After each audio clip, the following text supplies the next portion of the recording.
Hey everyone, sorry it took a while to post this video. I know I said I was going to post a commentary video quite some time ago. I did start it a while ago, then I kind of realized it's going to be a lot more effort than I was expecting. And I want to make sure I'm not spending more time making videos about art rather than making art itself. And there's still so much I need to learn about art, and I'm still so early in my career. I have so much to learn, so I don't want to basically prioritize this over actually building myself up as an artist at the moment. I've been getting so many nice messages about this project, and I really feel like I owe it to the people that really want to see more about how this project was constructed. So I hope those people enjoy the series. Originally, I thought it was going to be one video where I covered all the behind scenes stuff, but as I was making it, I realized it's going to be a lot longer than I expected. So in this video, I'm going to be covering all the character stuff. So characters wasn't something I intended to make to begin with, but as I was making the town, things started to feel a bit empty, so I ended up deciding to make a few characters that ended up spiraling to pretty much all the characters in the market from the original game. I was able to reuse different parts from existing characters, so it was pretty easy to mash together the characters, and I was able to reuse the same rig, so it wasn't effortless, it was a lot of work still, but it wasn't as bad, it wasn't as hard as it might look. Also, one thing I have to clarify is I didn't make the Link model that was taken from Hyrule Warriors. I was tempted to make an original model, but I already had that one rigged and animated from a while ago, and I just didn't want to add unnecessary time to the project to have an original model. And I thought that one was quite good. The other model I also took was the Kyuko. It was taken from Hyrule Warriors as well. But all the other models are models that I made. One thing I should have tested out properly was how I can share skeletons across different characters in the project. Because basically I had unique skeletons for the male characters, the female characters.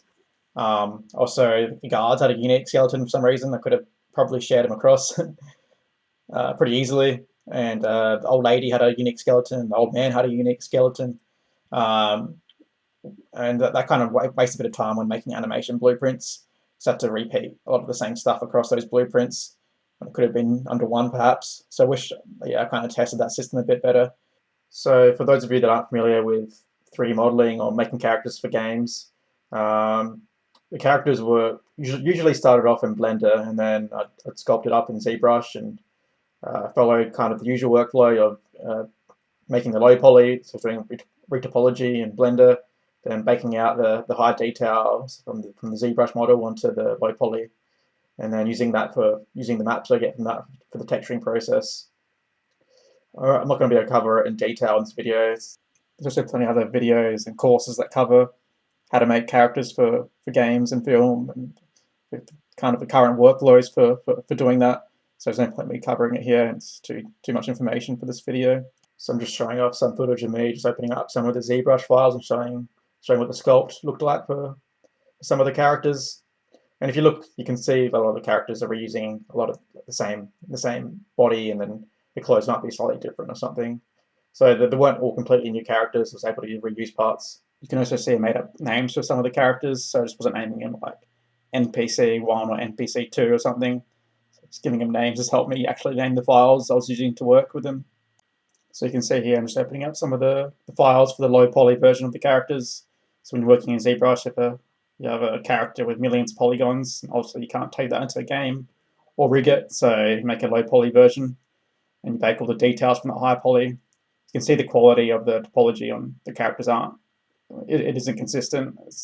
Some of them I did put a bit more effort into the actual topology of it. Some of them it's pretty lazy. I think some of them, I think even the dog was just straight up just decimated. So I think this one was one of the first characters that I made. So put a little more effort into it, but as I got on, I kind of just gave up a little bit and was just trying to get it done. So just showing off what the Substance Painter files look like. You can see like I call this character the twin juggler, which is kind of stupid because in Ocarina of Time they're the laughing twins sitting near that tree at the entrance of Castletown. But in Majora's Mask, they're twin jugglers, and that's what I called them in this project for some reason. I kind of realised I messed up on that and kind of just stuck to it. But yeah, he's got a grey shirt because I recolor his texture in Engine. It's easier to work from a grey color than an existing one. So it saves me having to export tree textures for him. It's just another character. I called him Botrick, which is kind of a weird name.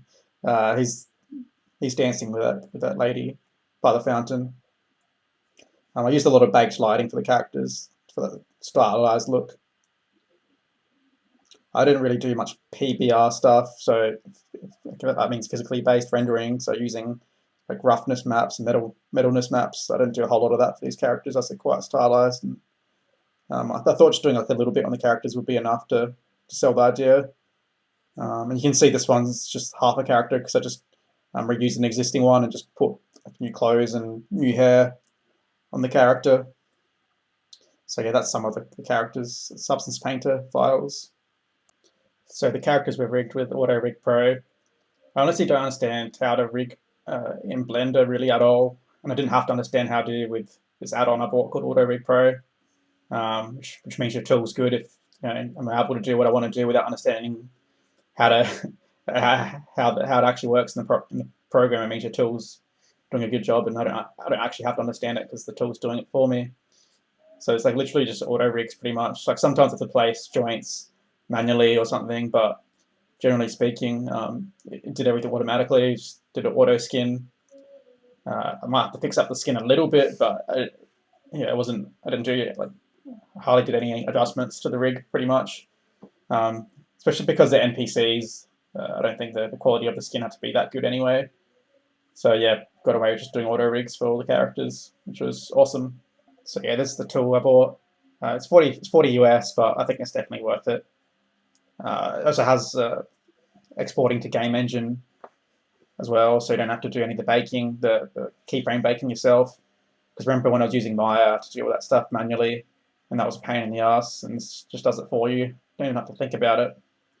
So yeah, definitely recommend it. It saved me a lot of time as well worth the 40 US.